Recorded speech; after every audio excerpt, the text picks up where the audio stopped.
Hello, it's Lonnie here, coming live. I'm just going to chat myself today as everybody has a story. Um, my guest today had to cancel last minute, unfortunately, but this topic that she wanted to speak about is very dear to my heart, and I have a lot to say about it.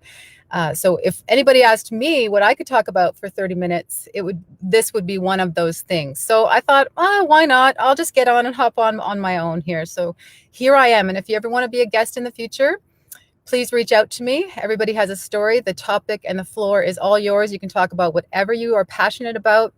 Maybe you just have a message for the world, advice, anything you want to talk about, just let me know. And we will arrange that. I'd love to have you on. So that being said, the topic today is MGM, aka circumcision. Okay, it's a pretty heavy topic.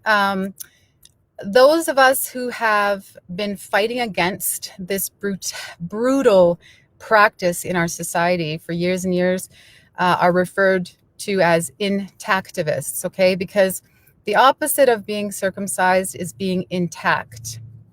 So if you hear that word intact, now you know what it's referencing. So as long as Facebook has been around, well, even longer, I have been an active intactivist with a wonderful group of thousands of people, mostly men, who are fighting for the children in this cause. Okay, it is a very serious cause. And people like Brother K, who are just dedicated for years and years to just fight this brutality and protect the children from such harm. And I know lots of people in society say, "Oh, what's the harm, right? It's just removing a piece of skin. It's just a piece of skin." Well, it's not. Okay, so those of us who have been educating others and educating ourselves for years and years and years now, we know better. There are so many functions of the foreskin. Anybody can go and search it and you might be blown away. So that's why we are so passionate about it, because it is a part of another person's body that is there to benefit them in so many ways, and it's being stolen from them at birth. It's not okay, right? It's a human's right issue. Okay, anybody being strapped down and have forcibly going through some kind of surgery, and in this case, amputating a part of another person's body without their consent is not okay. How is that okay? How are we letting this happen in society? How? Right? This has been going on for centuries, right? And, whatever, there might be religious reasons or whatnot, but those of us who have been educating ourselves over these years, we know better. And there is a history that's very dark about where circumcision comes from. And again, anybody can search for it. You can even comment on here. I'm going to be tagging some very informative people who are in the intactivist movement. There's James Lowen, there's Robbie. I can't pronounce his last name, but I will be tagging those people here. So if you want to ask any questions in the comments here, I will get people to come and respond, give you links, information. So if you know anybody, for example, that, is expecting a boy and considering, circumcision, it's okay for us to just ask people if, what are they doing? Would they like some information? Because some people just don't know, okay? The way our society goes these days, it would go with the flow. Just do what we're kind of told, right? Without question, without educating ourselves and going and doing research about it. And I know those mamas out there, when it comes to circumcision, and the dads are all on board. Yes, we're getting our son circumcised because I am, and I'm fine. I know that there's mamas out there who deep inside of themselves, their gut internal instincts are saying, no, this isn't right. But they are not going to go against their husbands for whatever reason. That really makes us really sad as intactivists, because you really do. It is your job and your responsibility to protect your babies. Okay. And your husbands or men in the world who use that excuse of, well, I'm fine. It happened to me and I'm fine. Well, they don't know any better either. So it's not to be mean or cruel or disrespectful to anybody who is for circumcision. It's just understanding that they just don't know any better. But that's not going to be an excuse anymore, okay? It's time for everything, all aspects in our lives. It's time to research and question everything that's recommended to us by doctors or friends or family members, okay? It is our right and our responsibility to respect other people's bodies, number one, and to do our own research and educate ourselves and help educate others gently.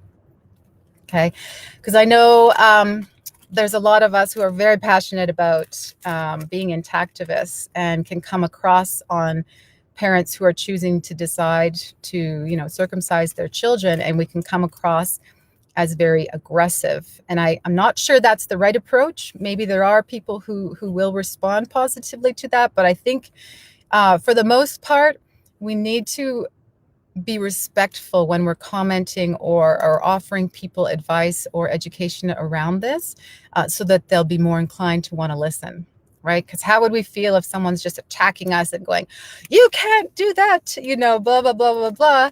Well, then the other person's just going to retreat. We don't like being told what to do, and we don't like confrontation and people coming and attacking us. So please keep that in mind. Again, if there ever is an opportunity to have a discussion with somebody about this topic, because it is our responsibility to be spreading, education about things like this. It's in my opinion, it's horrific. I cannot even go there and fathom what an infant is going through as one of their first experiences here in life, is to be strapped down, to be crying that they go into shock. Okay, so when you hear someone say, oh, my child didn't cry, slept right through it, that's not true. That's not the truth. They actually go into shock, and they're just not there. They basically probably leave their bodies. Okay, they probably right there and then separate from their bodies. That is the horrors and the truth of this topic. It would be so painful. It's the most sensitive part of the body. Okay. And it's nonsensical. There's no reason for it. Okay. Anybody can give a reason, and we can rebuttal and say that is not a valid reason. That is not a valid reason. God would not give us something that didn't have purpose. And this piece of skin has so much purpose, more purpose than other parts of our bodies, to be honest with you. And if we think of it like an eyelid, okay, if we didn't have eyelids, what would happen to our eyeballs? They would dry out. Okay, that is what the foreskin is for.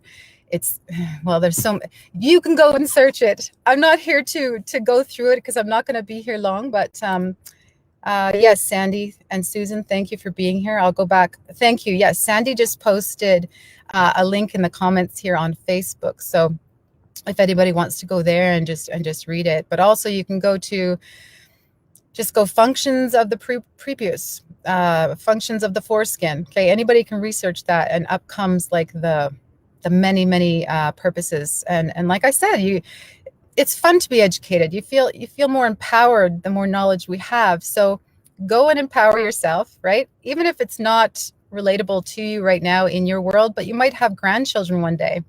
Okay. You might have friends, or I don't know, it can be anything, who maybe is expecting a boy, like I'm saying. And it might not have been something that would have come up for you in the past, this topic, but now maybe it can be something you bring up with friends, family members who might be expecting children, right? Okay, so we can all play a part in protecting our children, because we really don't know the effects, the mental mind effects and trauma that our children could be suffering from now as adults or throughout their life. And it could have been from something as horrific as circumcision. I know it's hard to hear, but why couldn't it, right? Try and imagine being that child, okay? This pure, beautiful, healthy, beautiful child who is just pure love coming into this world, to have that as one of their first experiences. Just please try and imagine that for a moment, so you can understand how serious this really is. It's not just a piece of skin. It's not just a simple procedure. We know many children who have died. Okay, many babies. Can you imagine? Also, this community of intactivists. We also know adults, male adults, who have taken their own lives because of this. Okay, and that's how distraught and mentally challenging this has been for them. Okay, and you can roll your eyes and go, ah, yeah, whatever. Like, I'm fine, and oh, they're just being dramatic or whatever. That's not cool either. Okay, we have to respect and listen and hear the voices of other people, because things are going to affect others differently. But these men, for example, that when they've learned the truth as adults, what was stolen from them, taken from them, yeah, it's gonna be hard to take and to accept the truth of the matter, because it's yeah. I love you so much, everybody. Thank you for being here. Thank you for the comments. I will go and check on them now once I close this off and drive back home. I've had to come drive into town to use our local library's Wi-Fi, because my previous interviews this week have been so choppy and frozen and stuff like that. So anyways, I want everybody to enjoy your day. Don't take this too heavy, but take it seriously. And like I said, just, if there's any opportunity in your life where you can play a little part in someone's life to influence them and educate them to save an infant boy, please just do it. It doesn't hurt anything to just bring up a discussion, right? Yeah, it's that important, because this shouldn't be happening in this day and age in our society. And like I said, there is some dark history to it. So it's not for health. It is anything but for health. No matter what anybody tells you, it has nothing to do with health. Okay, it's the exact opposite. So again, I love you all. Thank you so much for being here and listening. And we'll see you tomorrow for another chat. And again, if you want to be a guest, please let me know. I'd love to have you on. Please go over to my YouTube page, Life and Birth Mentor, and go and subscribe there and click the notification bell so that you can be notified every time I do one of these chats. Okay, take care. Have a great day.